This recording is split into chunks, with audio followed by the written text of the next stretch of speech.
We are live. What's going on, everybody? My name is Mark. Welcome to the BigCritique Podcast. We have with us Ryan from Ryan is Cancelled channel. Check it out on YouTube. We have Mike from the Nothing Network. Check out his YouTube channel. Hi, I'm Mike. Hi, Mike. Hi, Mike. So how are you guys doing today? What's going on? Everybody's good? Everybody's well? Yeah, lazy Sunday, man. Lazy Sunday. Lazy Sunday. Very much. Yeah. So let's talk a little George Floyd. First, and I think you guys can agree with me, it's terrible what happened. Like, forget about the rioting, forget about the protesting for a second. Man lost his life. It's really just fucking terrible. I'd like to say deepest sympathies from all of us to his family. You know? Yes, definitely. My heart really goes out to, I mean, anybody in any sort of situation similar to his.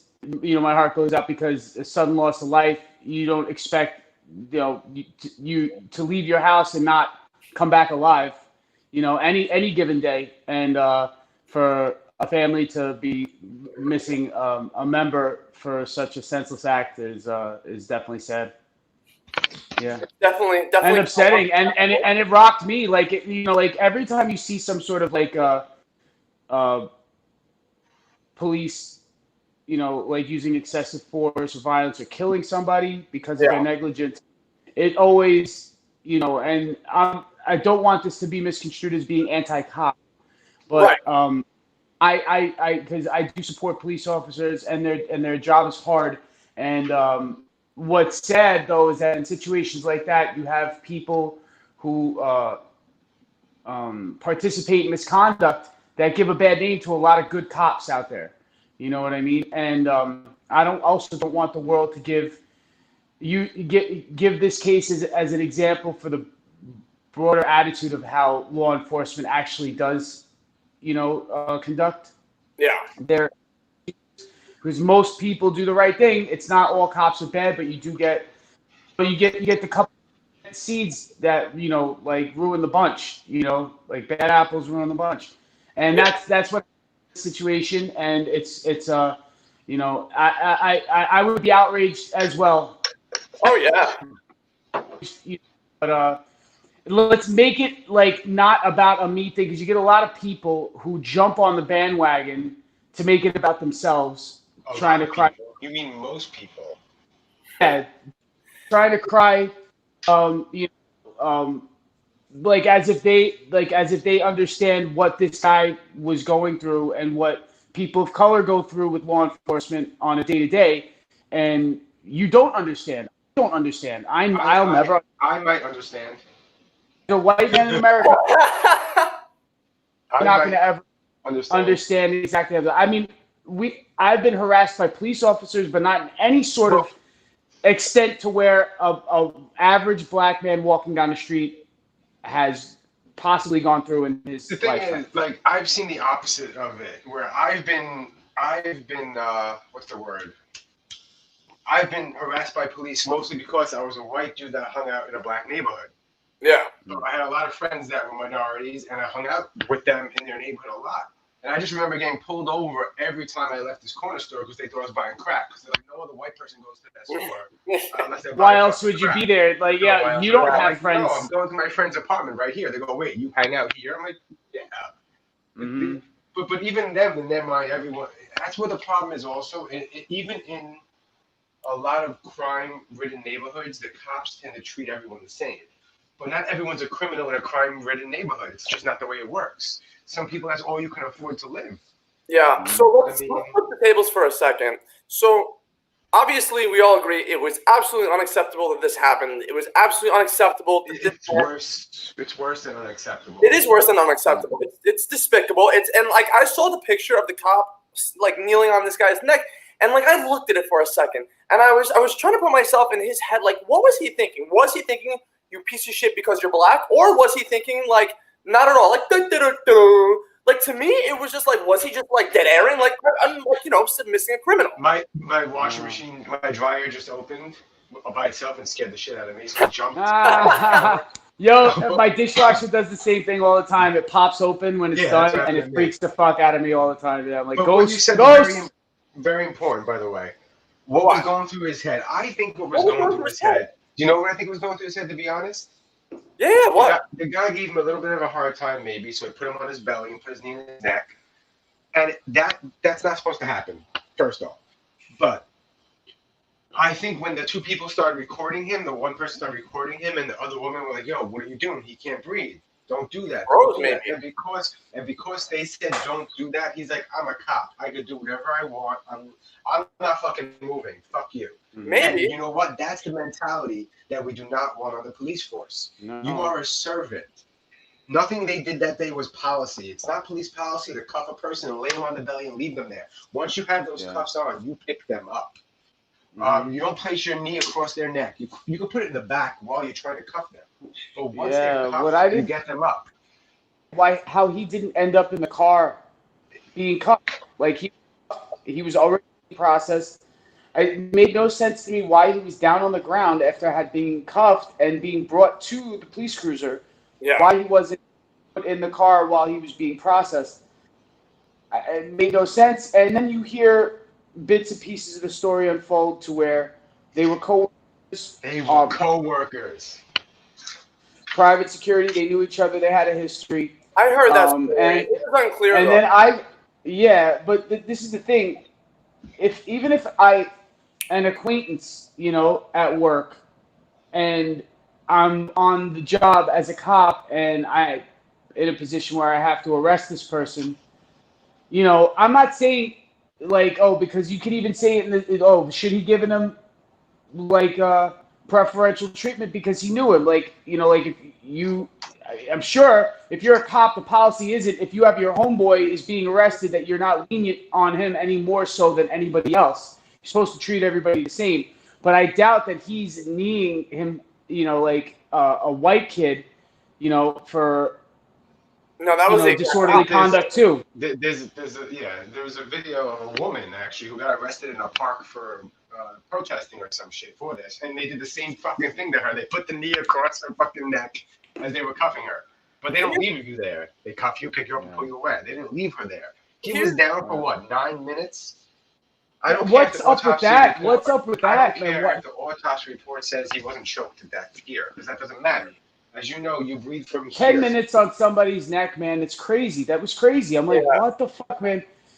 Just 1 minute on somebody's neck like that is excessive. That's excessive, all around it's excessive. Here's my questions for this situation. Number one, and this is something that I definitely want to really talk to at least our local police about just to find out. How does it work with psych evaluations with cops? Do they have to do it once a year, once every few months? First, we need to understand how their psych evaluations work. Second, we need to really, as a public, we should be privy to, because we're paying their salaries, right? We should know, do you guys get emotional intelligence training? Meaning, do you understand your own emotions and how to fucking control them? When you are in a situation where you might have gotten a wrong pissy text message from your fucking boyfriend or girlfriend saying the reasons why you guys didn't get laid last night, then you get into contact with a fucking perpetrator, and then you get fucking, and it goes all haywire, and now somebody loses their life. These are all things that are fucking possible that I want to know, are you guys being trained on or not? Because that's fucking... But here's the thing, Mark. Even if they are, even the best soldiers lose it. Even the best soldiers get PTSD. Even the best people have bad days. So the problem with this is they need to treat people across the board that are under arrest or not under arrest, like everyone the same. If someone's like, oh, you're a pussy, you're a bitch, go fuck her, I fucked your wife last night, you shouldn't throw him to the ground and be more brutal with him. You treat him with respect, because guess what? His life is now in your hands and you're responsible for him. And if he dies, you're going to cause cities to burn down. I think that there are a lot of cops that do look at it like that look at it as more of a responsibility they just don't want, because it's such a moral and a legitimate liability. But then you got guys that do this. And so one of the reasons that I was like, I want you guys to come on and do this today is because personally, and this is obviously me thing, I hope that it's a lot more than just me, but I really hate seeing the same exact negative patterns in society over and over again. The internet was created in such a way where we could all get information from many, many different sources that can really better educate us. So my question is this. We have this thing we call the internet. We can get information from some of the most intelligent people in the world, And obviously we get opinions from some of the most uneducated people in the world, right? It's all over the place. So understand we have the internet as leverage. Why the fuck haven't we used it to break our super fucking human patterns yet? You tell me it's impossible? They said making an airplane was impossible. So I think that's bullshit too. I want to just try to like, what the fuck? This is absurd. It's weird. It's sort of like, in a way, the internet, in regards to certain social situations like this, did the opposite. It did the opposite of what you would figure it would do as far as like spreading it, like the proper information and facts. Like you'd figure facts and proper information. And well, this is the thing.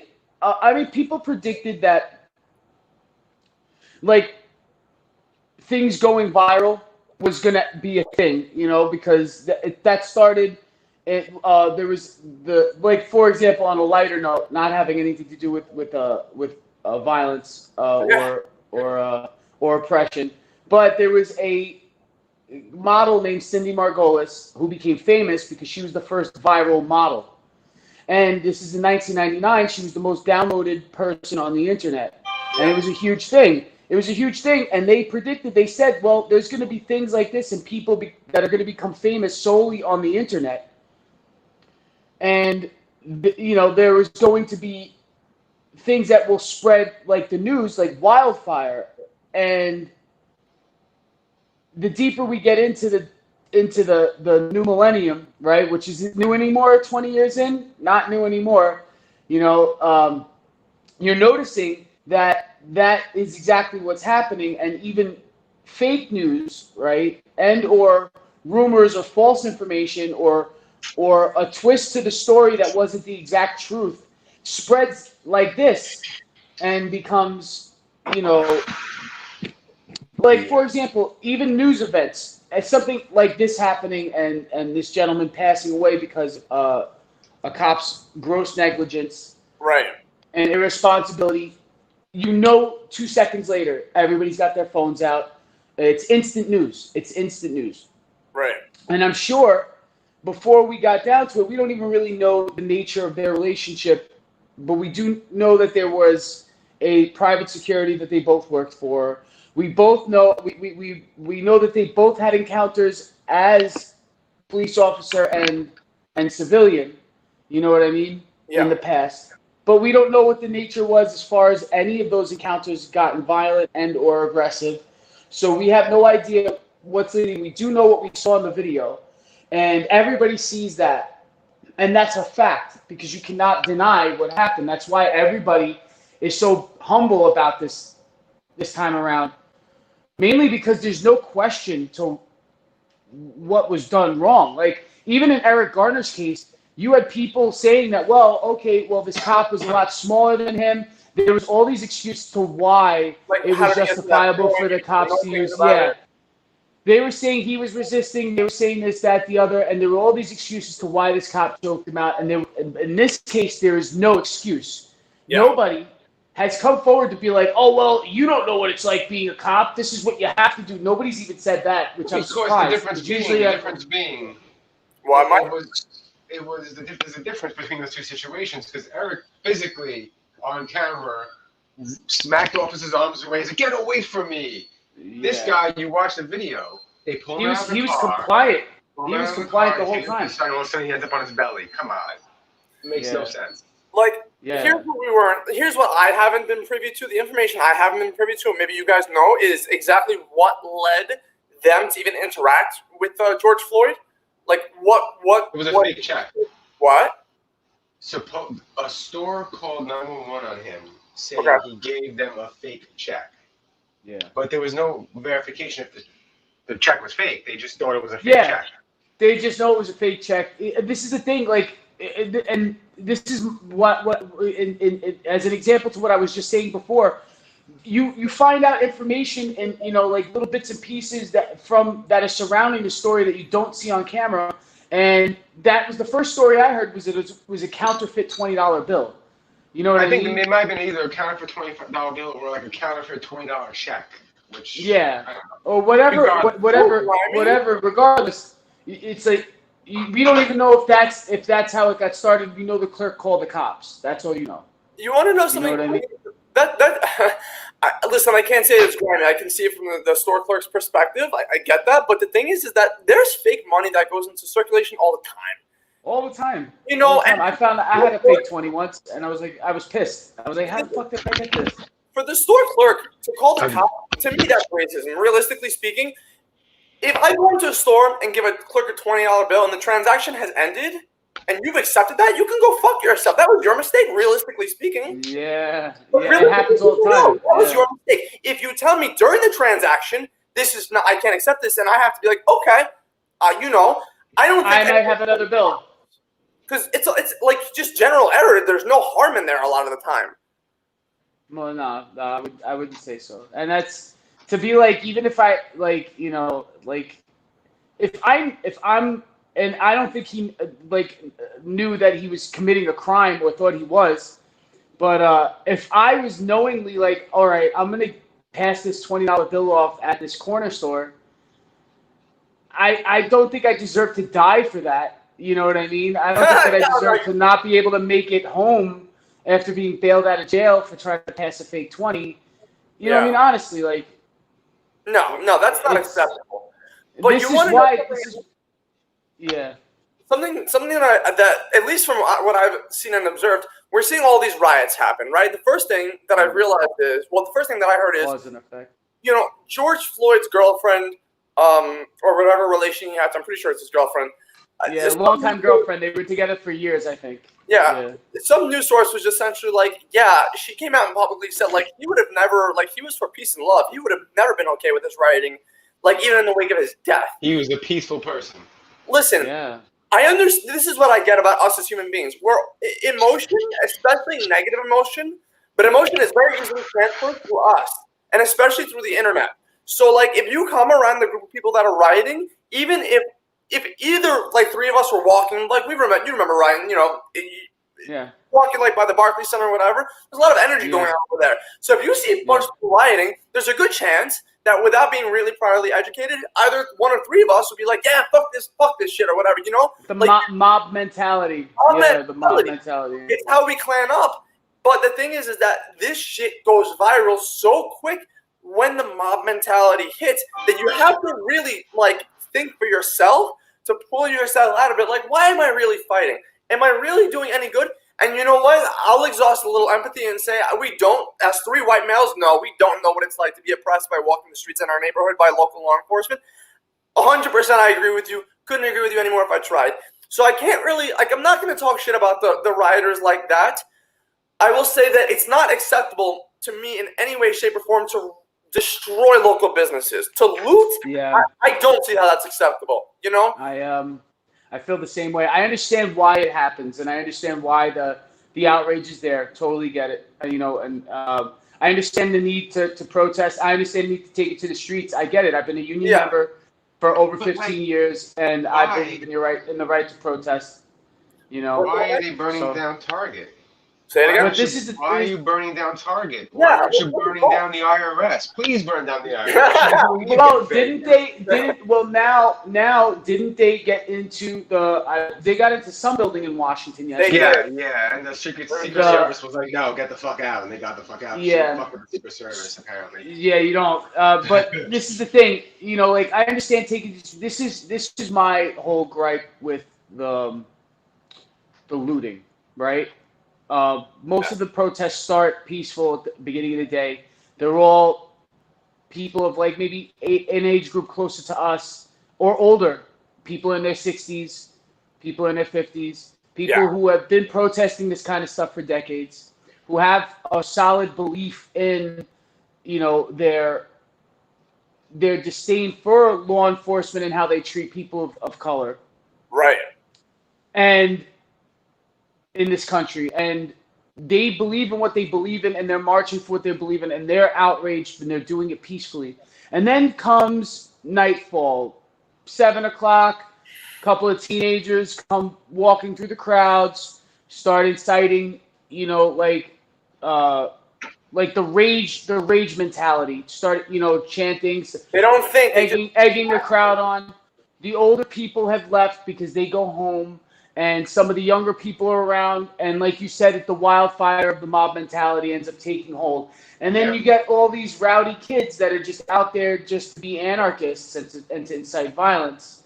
Where I'm hearing that there's like local law enforcement intelligence saying that there are several splinter groups and groups with outside interest who are inciting riots in pockets on purpose. So you're getting people from Antifa doing it, which you would understand, of course. Yeah, they would be there, right? Antifa would be there. You know, they're opportunists, man. They got to turn. Yes. They got to turn any super liberal march into a violent act.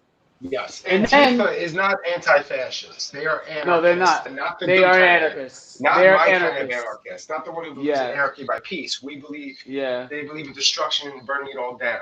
Yeah, making an effort to destroy things. And then you get there are white supremacist groups who have their little moles sneak in with a bandana on their face, looking like they're possibly Antifa, saying a whole bunch of inflammatory shit, and like instigating a group of other teenagers to flip cars over just to start the problem, just to show that our enemies are savage assholes, not these soft, bleeding heart liberals that you thought they were.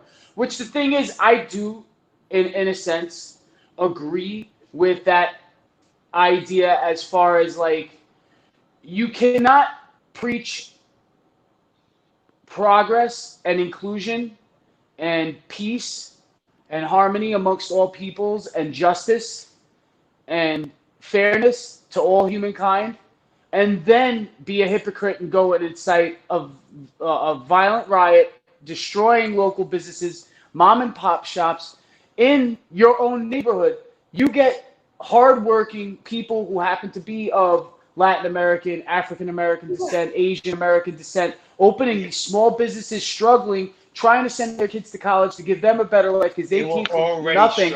Struggling. Maybe they didn't even graduate high school in their country, and they came here harder. Maybe they were, an African American family who's having to deal with this cop bullshit for this amount of time, having to deal with through that shine and themselves and their family. Hello, Mike Concho. The business. I feel so bad when somebody loots Target, to be quite honest with you. I know this is gonna, I don't feel so bad when major corporate. I get enraged and furious when you have like this, this guy's business that he's been fucking working on for the last 20, 25 years. His life savings. Maybe he happens to be an African American gentleman to have the video. I posted the video. Yeah. For his business, and then it's like, what are you doing? Like, you should be taking care of businesses like that and protecting businesses like that from violence. And then you see a lot of pictures on the internet, which gives me a lot of hope in humanity, where you see a group of African American protesters protecting a cop who is separated. I saw that. That was great. Yeah, and you're also seeing these acts. That's real kindness. In Brooklyn, by the Barclays Center, they were protecting a Target. Yeah. And the kid said the best thing. He's like, dude, I work here. We work here. You destroy this, we're out of a job. Get the fuck out of here. Yeah. Yeah. Like, it's really ridiculous. So I wanna circle back to something. So Mike, and I know you and Ryan, I know that you guys, you definitely know more about mixed martial arts than I do, for sure. So Mike, you said something to me during the course of your last podcast on the Nothing Network about how you, in general, would approach a situation of immobilizing a suspect using Brazilian Jiu-Jitsu techniques, which, in my head at least, would lower the risk of putting anybody in a position to get killed. And now, I don't know if that's making sense, whatever I'm saying, but if you could elaborate on that a little bit. I mean, the move the cop uses is not a legal move in any martial arts at all, technically. Nope. So it's not even. So why would it be legal? Why would it be legal? Yeah. So like what I'm saying is simple: is if a suspect isn't complying, you can use your training to get them on their stomach, take their back, get them in a position where you can get their arms behind their back and cuff them. Yeah. So so essentially, there's very little to no room for fatality in that situation. Like, I mean, you have all these Brazilian Jiu-Jitsu guys die. And the thing with Brazilian Jiu-Jitsu people, it doesn't ever happen. Like they're different shapes and sizes. One of the guys at Tramer was like 350 pounds and overweight. He's still keeping up with all of us, not dying from being in those positions. The difference is, look, in Brazilian Jiu-Jitsu, you have a choke. Rear naked choke. You choke someone, you go like this, you choke. That's illegal as a cop. You could grab someone like this because that's not a choke, but this is the choke. Yeah. So you could wrench somebody's neck, which is, it's non-fatal. Yeah. It's a. But I'm saying, like, you wouldn't even want to do that to someone. Right? No. Yeah. Well, this is the thing. Also, like to what you're saying, Mike, is like, yeah, you get these maneuvers that would not be able to be used by a police officer, but you could get somebody in an armbar and place the cuffs on them. You could get somebody, you know what I mean? You could mount it. It would be hard. It would be like you got Umaplata, Kimura. Kimura, right, yeah. And you could immobilize somebody. Where nobody even wants to think when they're in that kind of pain. That pressure point puts your mind into a blank. Like, you don't want to fight back after that. That's why I say each cop should be like a jiu-jitsu blue belt or even purple belt. But like some training, some rudimentary basic training in jiu-jitsu or wrestling, and it will also any kind of grappling. If there's mandatory classes, like let's just say they have to go on sabbatical every 6 months to like hone their technique for like a week, and then come back to work. And especially if they're beat cops, it will teach them like discipline. They will be calmer while doing their jobs. They won't be so emotional. You know what I mean? Like if that Gracie, like that, defend myself. The Gracie breathing technique kind of shit. You know what I mean? Like to where. You end up more zen than anything, but you can still commit a maneuver to somebody with a clear and not being overtly, just using the right amount of energy to get the job done. And jiu-jitsu would be complete like. I think the solution is jiu-jitsu training, grappling training. Suspect training where they have to, the goal is to get the suspect to the ground as safely and as fast as possible. To get them handcuffed and in custody as safe as possible. That's what the training should be and needs to be. And I think this guy's safety was neglected. This guy's safety was neglected. Yes. And not everyone can be a cop because they generally take anybody. That's a bigger part of the problem. And a lot of people who are against police might disagree with me, but if you want to weed out the bad seeds and these pieces of shit, pay them more money. Oh, yeah. But you have to make it worth it. You have to make the training worth it. You have to make it all worth it. And there shouldn't be more than, there should be 3 strikes and you're out. 3 serious complaints and you're out. Because I know guys that didn't get fined until there's 20 complaints against them. 20 complaints? More sometimes. Yeah. One of the big issues with the solutions we're coming up with, like, they're great, but I've realized that one big problem with any solution that, like, anybody can come up with for any city entity will always be unions. They're backed by unions. This stuff has to go through unions. Police, fire department, sanitation, EMS, really any city. At least the way I understand this, it all has to go through unions. But I think it has to be negotiated with the union. It's got to get negotiated. But I think that as a people, as taxpayers, this is something that we should be like, all right, protesting is, God bless or whatever. The reason I don't do protesting, the reason I don't believe in it is because personally, and maybe I'm wrong, maybe I'm 100% wrong, I don't see it as a very practical solution. You'll make some noise. You'll see some media articles go out. You'll fucking... People will talk about it for a few hours or a few days, and you jerk me off sideways, and it's over. This isn't the first time this happened. No, and it's not just it keeps happening every 10 or so years. Not even every. It's more often. In Ferguson, it happened. Don't forget Occupy Wall Street, where there was protests around the world. Gonna keep and what changed? Nothing. Nothing changed. No, and nothing changes because we always make this loud stink about it, but never come together and campaign like, all right. Yeah, but you need the protest because you also can't ignore what's going on. You can't ignore what's going on. Also, you know what I mean. Of course. So, you have to to descend on something that you that you believe is wrong. You know what I mean? So like you do have the freedom of speech to speak against something, and you should be able to act out on that. Yeah, I mean, as far as like how much do you get out of it as far as progress goes from each and every single protest? Well, the protesting is positive, but from the looting and the rioting and stuff like that like Mike said seems to happen every 10 years. It almost makes all that effort for what, you know? And we all know the most successful protests in all history were all peaceful protests. Everybody remembers the Million Man March. Everybody remembers the March on Washington. Everybody remembers these. Nobody remembers. Nobody. I mean, you remember. I mean, all I know about is it in history, and I remember. I mean, the L.A. riots. You know, like. Yeah, but there are other riots that have happened. Like nobody talks about the sport. The Million Mask March was big. That was huge. It was huge. Wasn't riots. They were peaceful.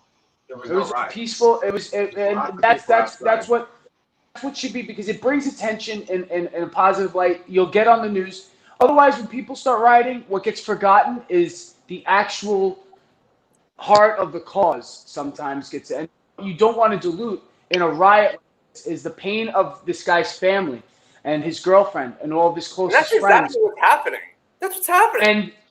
And you take away from that, and you're also taking credibility away from your cause too by making a farce of it by being a juvenile delinquent and smashing stores and stealing televisions. You know what I mean? And the thing is, this is it. The media likes to spin this like they're black looters. Like when you pull those pictures back, it's everybody. People of all backgrounds are looting stores. You see, but here's the thing. It doesn't matter. I noticed, by the way, there is a separate group between the rioters and looters and the protesters. So yes, people are taking advantage of the chaos, big time. Opportunistic assholes. Exactly. Yeah. Exactly. Here's an important question, and this is something that, man, if we could figure this out for the next generation, it would help humanity out so much. How do we remove racism? How do we do that? It's something that really should be done. You'll never do it. It's difficult. Well, here's the thing. You'll never do it. To me, it's like this. It's like we're gonna continue to procreate, right? And like we'll continue to mix races and procreation. Like Mike, you're mixed race. You know, a lot of people wouldn't know it to look at you, but you are. You know, your kids are mixed races, and you know, so it's like eventually a lot. My kids are whiter than me because they're mixed with a white chick. So. That's true. The point is, eventually, it's going to take so many years for this to happen, but eventually it'll get so mixed that there will just be, it'll be even harder to be racist because everybody's like, I'm black, but I'm also white, but I'm also Chinese. And I said this to someone. I said, listen, to a friend of mine who happens to be black. And he was blaming white people for everything. And I said, listen, you know me. We're friends. He's like, yeah, we're cool. I'm not blaming you. I'm like, I know you're not blaming me. What you're really blaming is the government, but you're blaming white people, but you're blaming the government. It just so happens that most of the government are white people. We had a black president. I mean, it's the system. The problem is the system was built by white people. So when you look at it, it does need to be changed, and everything needs to be changed. It needs rewiring. It does need to have an overhaul, socially and in government. It needs to be rewired. Yeah, it's like socially and within the government. This is the biggest, my opinion, the biggest problem with racism and why I think it will linger. I think it will sort of fade in the traditional sense of what we know of as racism in the 20th century and the early 21st century. Because it will move into a different direction they said the tanning of America. So it being a melting pot, every generation is more mixed than the last, and eventually you're gonna have like a homogenization, right, of cultures. But you'll still have immigrants moving to the United States from outside, a lot of parts of the world that aren't so integrated like the United States is as far as like cultural backgrounds into modern society. Yeah. But it'll happen more so here, Canada, the United Kingdom, Europe. And as you see this happen, you'll see less instances of specific racism. you'll get people beefing with other people of light tone, dark tone. Like you might see shit like that 100 years from now. I can see. You're definitely gonna see this shift from racial profiling and racial discrimination, and you're gonna see that shift into class warfare. You know what I mean? Realization of like what you make annually will be dictating where you're put in social hierarchy, not so much on the color of your skin as in the past. The worst problem, if you think about it, you know what I mean? Because not making light of racism, but you can't equate a rhyme or a reason to somebody being racist. It makes no sense in the grander scheme. So you could stamp ignorance on somebody who's racist. But when you're dealing with class warfare, there's intent there that how could you deny like some desire to push somebody else down to be more successful when that's how we build our success here in this country, is sacrificing somebody else for the success of another. You know what I mean? Somebody's being sacrificed at some point, whether it's in labor, whether it's in, whether it's in social status, or whether it's in, somebody's taking the fall for a crime. Like somebody's being sacrificed for somebody else to progress, and it will move in that direction as far as class warfare goes. You'll probably see a lot less of these race riots and stuff like that, but you're probably more of like the Zuccotti Park sit downs turning maybe sour, like Occupy Wall Street and all that stuff that happened a few years back. You'll see that happening more often, I think. And you know what? You're never going to shake it. Somebody's always going to be at the bottom. You know what I mean? And it's a sad thing about humanity, but we'll never truly be 100% equal because of selfishness, people's lack of wanting to form community with people that they just, for whatever reason, I don't want to associate myself with them. Why? Because maybe your culture and their culture had a war 100 years ago or 1,000 years ago, or you don't want to associate with this person because maybe he had a great-great-great-grandfather who's a slave owner, but that does not make that this person's not a good person. Because I don't like him because he's from a black neighborhood. It's like those are stupid reasons not to work with another. These make no sense. There's no logic on it. If you meet a stranger, regardless of what they look like or where they come from, interacting, especially in relation to a cop and a suspect and or somebody who needs to be detained, you can't assume. It's also speculation on whether or not this cop had, racist intent too. There was speculation that he was afraid of black people, like he didn't want to work with them. He would try to get put on different shifts if he had to work with a black person. Like but this could also be rumors and a spin on the story. Because I don't trust everything I hear. What were you going to say before? It looked like you wanted to say something. I'm also streaming this to my channel, and I have a chat going on over there. Oh, nice. And, cool. Mike's busy. He's like this. Mike's like typing like this, and he's like typing like this. He's like typing like this. He's like TJ, who's a fan of our show. Yeah. Also said, and I agree with him. He said race is a social construct. It is a social construct. Yeah. And class is quite real. That's my point. That's my point, TJ. Like that's why class warfare will be the shift, and. Because like social constructs that we make dissolve in time. You know what I mean? Like you can even see it like if you have any specific group of people fight back long enough, eventually they will win the rights that they deserve. So you're seeing now like people like like for example in the homosexual community is more accepted now than it ever was in human history. You know what I mean? And you're seeing this shift over in most places in the Western world. In some countries. In the Western world, yeah. I mean, like, in the United States and Europe. And you're seeing that this is starting to become a social norm, so that's dissolving.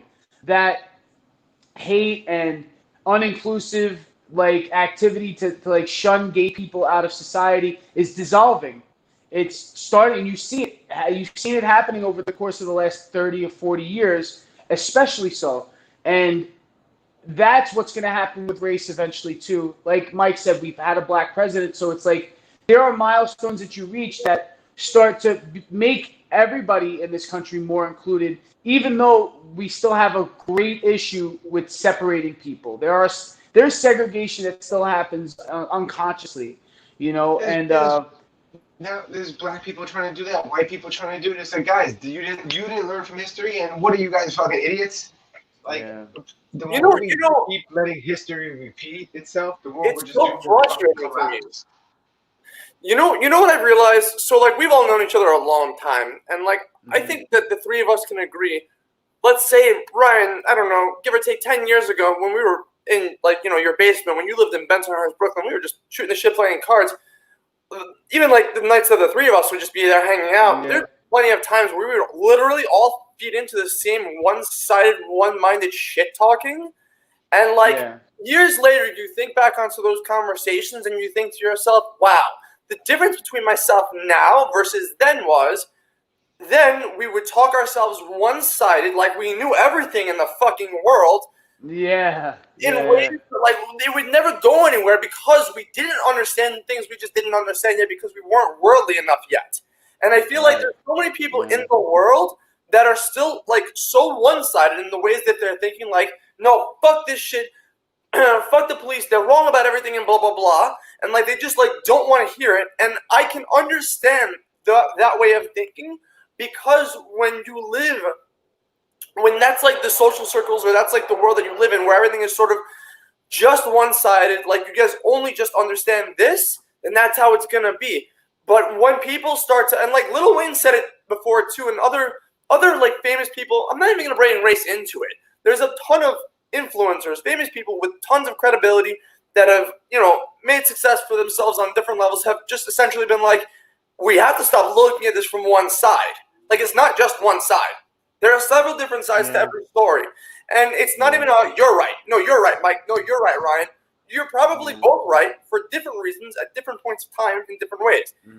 And that's just, like, the really, really hard truth for a lot of people to understand because people want the comfort of absolutes, and you're not going to get that in this lifetime. You're just not. Do you know why Lil Wayne... Or ever, I don't think. Maybe. Oh, yeah. Do you know why he said that? Why? When he was, I think, he was young. Hold on. I think he was 12. He got shot in the gut. Who said this? Yeah. Do you know why Lil Wayne said all the positive things about police, saying, guys, there's good police and there's bad police, all that stuff? Do you know why he said that? When he was young, he was 12 or 13, he got shot in the gut. And a cop saved his life. Yeah. Like, and he used to do illegal shit, I'm pretty sure, to make money. Like, I'm pretty sure, like, he fucking, you know, made moves in hostels and stuff, but he still has respect. Like, I could be wrong, but from things that I used to know about Lil Wayne, but I really enjoyed it. I'm just saying that's what happened. He got shot in the gut, and yeah, no, it shows you that ultimately, like, it's to serve and protect, you know, and protect the people, and you're also supposed to protect the people you're detaining as well. And you know, now we're seeing the after effects again, sadly, of the misconduct of a police officer or several. Now it's they want to bring charges up on the other cops too for their negligence, and I agree with them getting their badges taken away. As far as directly being charged for murder, I don't know. Listen, you know what? I don't work in the legal system. I mean, it's interesting to watch Law and Order every once in a while, or like a lawyer movie or a court movie or something. But I'm not a legal expert by any means to know, like, well, what are the nuances of how you could charge somebody. And that's another thing in nuance. It's like, you know, what happens with this country is that we're so polarized. One side. It's got to be one side. Yeah, when in reality, and I use the Star Wars analogy, right? Like, everybody's like, oh man, like, would you be a Jedi or would you be a Sith? Would you be a Dark Sider or a Light Sider? And I was like, and I tell everybody, I'm like, no, I'm a gray Jedi. I'm gray. That's it, because that's the world. The world is gray. The world is one large gray area in a spectrum of gray. Like, it's a gray scale. Like, you do get, you know, like black and white in your stories and arguments where there is a right and a wrong. And there's some situations where right and wrong are clear. You know, in this, it's clear. And, you know, like I said, like with the Eric Garner case, like you had a lot of people were jumping on saying that, you know, trying to defend the actions of the cops, even though it resulted in his death, and trying to use like the polarized, oh, it was right, it was wrong. And it's like, yes, but there's nuances in gray area. He did flail his arms around, like Mike said before too, but did a cop have to choke him out unconscious? You know what I mean? Like, so it's gray. It's like, where do you go? It's like, how do you react? Sometimes in the moment, I didn't, you know, like cops, you know, use their service weapon, and the way that the stories match up, it's like, well, how would you have reacted in a split second? You know what I mean? Yeah. Obviously, this cop in the Floyd case is wrong. Listen, there was no split second there. The guy took his time. It was 9 minutes. It wasn't a split second decision. It was 9 minutes. He logically stayed on his neck for 9 minutes. So, like I said, this is one of the cases where there's obvious black and white. We know what's right and wrong, and that's why people are so enraged, because there's no way to even juggle around this. You know what I mean? That there's any way to defend the cops' actions. And then you have other cases in the past where cops maybe acted inappropriately on a whim in a split second, you know what I mean, which maybe they should be held accountable for. But the thing is, like, that's the world. The world is a gray area. The world is a fucking giant gray area. I just want to let you know, I missed it before. In the other chat, TJ said, who are you kidding? We'd all be stormtroopers. Yeah, you'll be stormtroopers, yeah. Well, I mean, that's sort of, yeah. We'd be stormtroopers. We'd all be stormtroopers. I'd be a junker. I have another. I work in a junkyard. He's commenting on the Big Critique thread right now. So he's saying there is gray and there is facts. The world is not all gray. Fear makes us say all gray. Courage allows us to stand and say, no, this is wrong. The last thing he says is knowledge helps us understand what is wrong. Ignorance puts us into gray. I think the world is gray. I don't know about that. I don't know about ignorance. You got to understand what I mean about gray. What I mean about gray is that you get two people suing each other, right?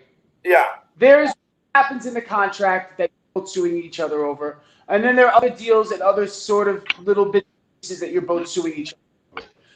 The judge is there to see the gray scale, right? To see the extreme dark, extreme light, and everything else in between, to see both sides of the story and try to articulate some sort of an actual what happened. Mm-hmm. I mean, I'm hearing Mark tell something, and Mark's story differs from Mike's a little bit. Mike's story is different from Mark's, but if I listen to both of them, and I listen to, instead of Mike's black and Mark's white, I could hear the gray and the actual truth. When I'm talking about gray, I'm talking about actual truth. It's like you see the world from one way, I see the world from another. Who's right and wrong, and the world wants to just ignite everything based on their left or right or up or down or black or white, or you know what I mean? And people want to gravitate towards the flocks that run to those sides regardless of ideals, stuff that they may not even believe in. Like, you see plenty of people who are supporters of and have been like way back in the day when the Clintons were even denouncing gay marriage, that they've supported gay marriage and the LGBT community, but they're Trump votes. And then people lose their credibility as being a supporter of a liberal movement because they voted for Trump, because it's impossible to be in a gray area. Fuck that. That's stupid. We're all gray. Yeah, you know, because honestly, fuck your liberalism and fuck your conservatism. Most of us sit in a world where we agree with ideals from both, you know, and we're not fighting with each other, and we're not barking at each other on social media. Most of us stay fucking silent because we're afraid to piss off our right and left relatives, friends, acquaintances, coworkers, because we don't want to fucking stir the pot. But we might be more right than you left or right assholes. Sorry. And that's another thing I believe in, the freedom of speech, and I don't believe in being deplatformed or censored, regardless of your opinion. Even if I disagree with you wholeheartedly, and I think that you are a dirty Nazi, I still believe if you're a swastika-wearing Nazi, you should have the ability to speak publicly, because I'd like to know what your dirty piece of shit opinion is. You know what I mean? I need to know. Are scumbags like you in this world. Orlando Bloom said, he's like, fuck you people for judging everyone. You know, if you let them fly their fucking flags. I want to know where the assholes are regarding the fucking Confederate flag. He's like, don't yell at them and make them put it away. I don't want to silence let them fly assholes. that shit so we can see who the assholes are. Right, because I need to see the world in gray, because if I don't see the world in gray, what starts to happen is I start to gravitate towards one of the asshole sides. I know as young people are very impressionable. So you have one asshole dressing as a Nazi, and then you have two assholes dressing as a Nazi, then you have three assholes dressing as a Nazi. The question becomes... And assholes tend to join each other together, and they get stuck together. Then you have a whole Nazi movement. You get a fucking problem. The question becomes... There's a reason why my great-grandfather almost died trying to kill these motherfuckers. The question becomes, who is setting the minds of these Nazi motherfuckers in general? It's clear that we know Nazis weren't good people. Here's the problem. When did they turn bad? Because they're not people look for scapegoats. No matter who you are, you need a scapegoat to make you feel better about your downfalls or your shit in life. But you don't realize everyone's dealing with the same shit as you. It's all shit. Welcome to shit. Yeah. Welcome to shit. But seriously, like, look, why Hitler blamed the Jews? Yeah. The list goes on. Then the Mongolians and Chinese, they hate each other because of their race. They didn't get along. They blamed each other for their problems. There's always going to be another side. That's what I was saying about the class warfare too, and how everything's going to shift to it after. Like, maybe racism will get diluted. You know, hopefully it does, because I want to see it disappear. And it'll be good. You know, I'm sure most people believe that too. Even regardless of your political leanings, like, everybody pretty much today, aside from your assholes who are, like I said, the bad apples that spoil the bunch, most people want a peaceful, like a void of racism, void of like classism and stuff like that. Most people want to live in a peaceful utopia where everybody has a fair shot and is treated equally and with respect. I don't know if I agree with that, man. I think that a lot of people literally look for conflict because they're fucking bored to shit, or they need conflict. Mark, me and Ryan discussed this on an episode of the Dumbfounded Dipshits. It's weekly, guys. Yeah. Wednesdays at 8:30, I think. 8:30. Throw a little plug in there. Yeah, we talked about maybe aliens are future humans coming back to visit us, and maybe we've all fucked ourselves so much to the point where we became gray, big-headed things with no... Yeah, like we became so inbred, we turned into fat-headed aliens. So I'm looking at Mike's comments. There is gray and there is facts. So this is what I can agree with him on that. Like in the case of George Floyd, there could be a lot of gray areas to that, but the one fact that we all know is, yes, that cop was fucked up for kneeling on his fucking neck and killing him.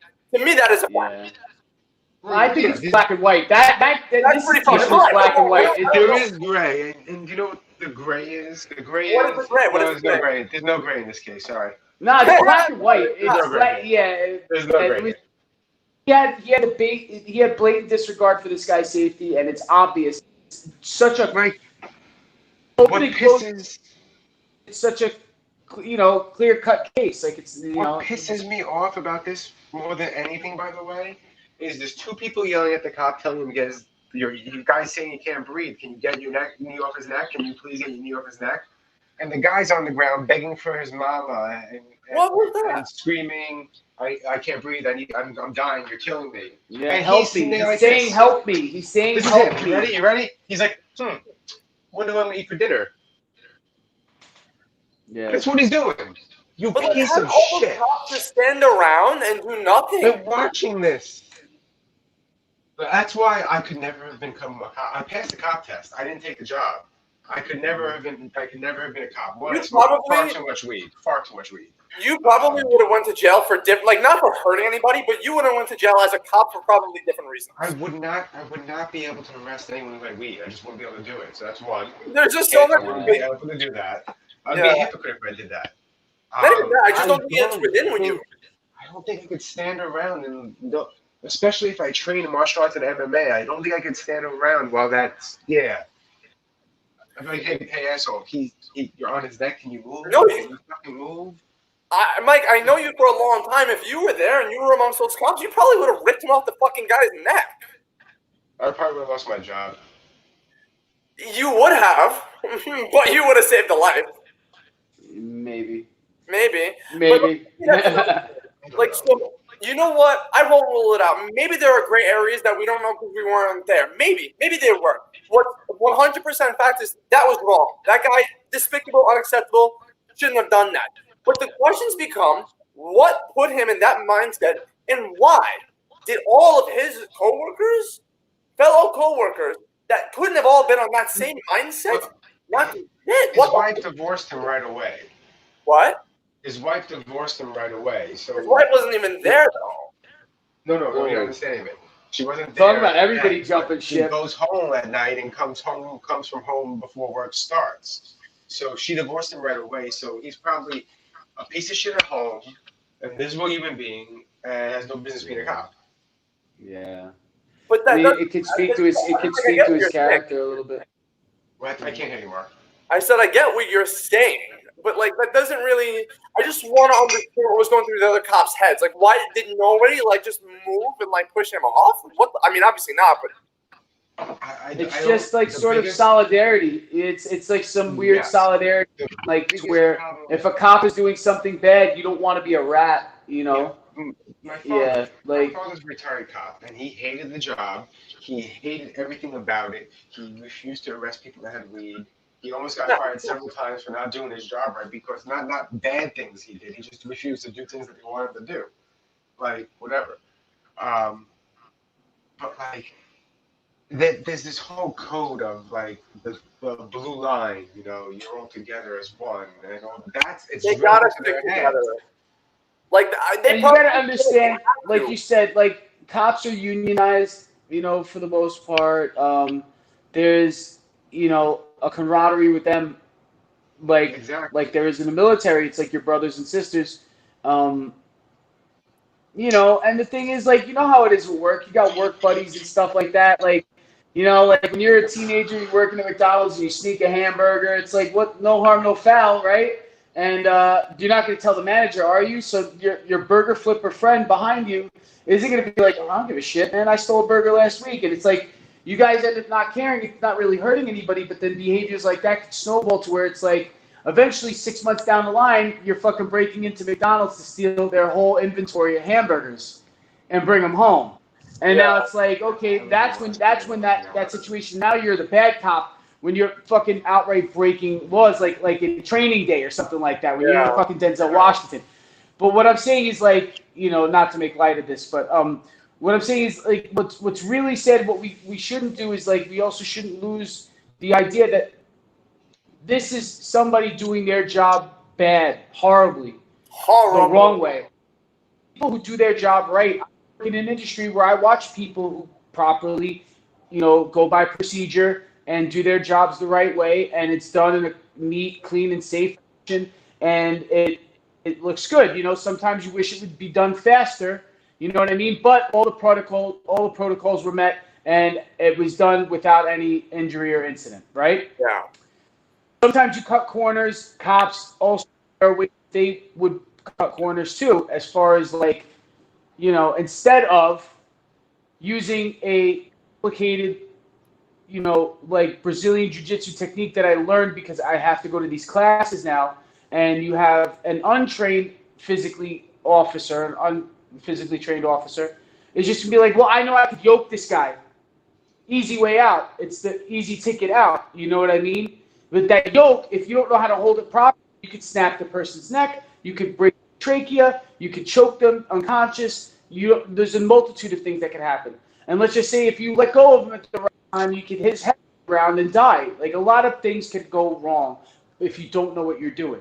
So you have people who do their jobs right. You have people who do their jobs wrong. What makes me sad in this whole situation, first and foremost, is this gentleman dying the way that he did, unnecessarily. And then the next are the casualties, the people who die in the riots, the old ladies who can't go to the grocery store because it's been looted. You know what I mean? And they've been dealing in a pandemic. We were in a pandemic. This wasn't bad enough. Like, the economy is shot to shit right now. I don't think they realize either. I feel bad for the police officers now who are getting harassed. Yeah. One at a time, guys. One at a time. I feel bad about the police officers to be harassed now because of the actions of one dickhead. You know what I mean? That actually could be doing their jobs of protecting people and solving crimes and stopping people from getting raped and murdered and robbed. You know what I mean? And doing what they're supposed to do, what they normally do. But just it's tainted, and people just think that this normal good cop is now all these cops are bad now. It's like, well, you know what? Some cops are fucking bad. We've got the video proof for it. You know what I mean? Yeah. But there's communities, especially I'm seeing down here where I live, where it's just like the police officers have a lot to do with the community and with, you know, like events and stuff. And they're of all different backgrounds, you know. There are black police officers down here where I live that I've ever seen in my life. I'm like, holy shit. You know what I mean? Yeah. Mike, you know what I'm saying? Like, it's like, you know, it's people, especially the protesters, don't realize that this protest. Yes, protest. Don't block the roads unless it's a designated road you're allowed to block. Don't don't be that guy. There's an etiquette. Have some etiquette. Don't half of you go this way, stop blocking that road too. Let's go blocking more roads. No, follow the crowd. There's a video of a cop car supposedly running people over. Did you see it? The NYPD. I seen that, and I seen a truck too that didn't hurt anybody, but a truck ran through a crowd. Yeah, I saw it. Yeah. It didn't hurt anybody. No. It pushed him forward because he's. If you watch the two videos, watch the full video. They got stuck there because the people blocked them and put that there, and then started throwing bottles and glass bottles and cones and stuff at the car. Well, now you just put their lives at risk because they don't know if that's a Molotov cocktail, which has been thrown already. So that cop in that that's car. That's how the fires got started. Yeah. And then everyone's out there crying and screaming, "Oh my God, they're still abusing us!" No, you're putting yourself literally in harm's way. Yeah. So we're gonna wrap this up, but I kind of want to leave everybody with a few different ideas. Number one, once again, just to reiterate something, and I want to make sure people realize something. I like to believe, really, that people are actually inherently good. You know, everybody gets influenced by different things in life to drive them to be like a good human being or a bad human being. I know all the three of us respect the NYPD. I mean, Ryan, you're no longer in New York, but I respect cops. You know, I appreciate the work that they do. I know a ton of very, very good cops. I also would really hope that I have a lot of good friends who are cops. What? I've been waiting to say that. Good cops. I've been waiting the whole podcast to say that. Yeah. Everybody's always the person. I'm like, you know, like I was talking to my wife about this scene. You know, like, you know, like I understand what's going on. You know, I have friends. I'm like, don't do that, dude. Don't do that. Like, you know, like one of the worst things I hate is like when people just like try to throw black card up because they're a white person who knows one black person. Be like, I have a black friend. No, don't do that. So wait, so you know, it's actually pretty rude, and you get a lot of like bleeding hearts out there who don't realize that it's actually sort of like offensive. You know, like the people who would point fingers at you for being offensive are actually being offensive by acting like that. You know what I mean? You're trying to pull a card that you don't really have the right to. Bless you. Thank you. Yeah, but anyway, so you know, I messaged you about this, Mike, like the other day. My fiance made me watch this movie. It was a fantastic movie. It's called Wag the Dog, I think it's called. Wag the Dog. Wag the Dog. So you guys know about it, both of you. Yeah. I think everybody needs to watch this movie. It will 100% point out to you that most things really are gray, because you'll understand, number one, how easily things can get misconstrued via the mass media.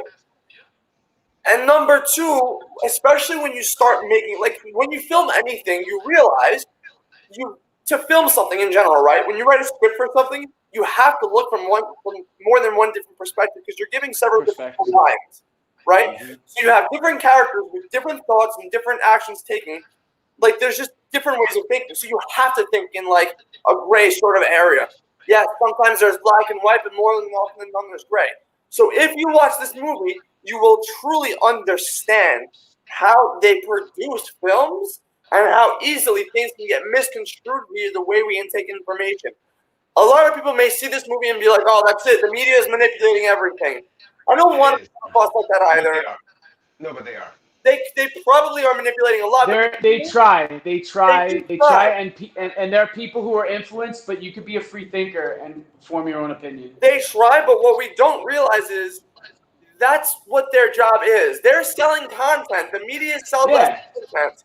That's the only way they understand their audience. They know the only way they're going to get people to click on on what they're selling is like by driving us emotionally via fear, via happiness, sadness, like something trigger worthy.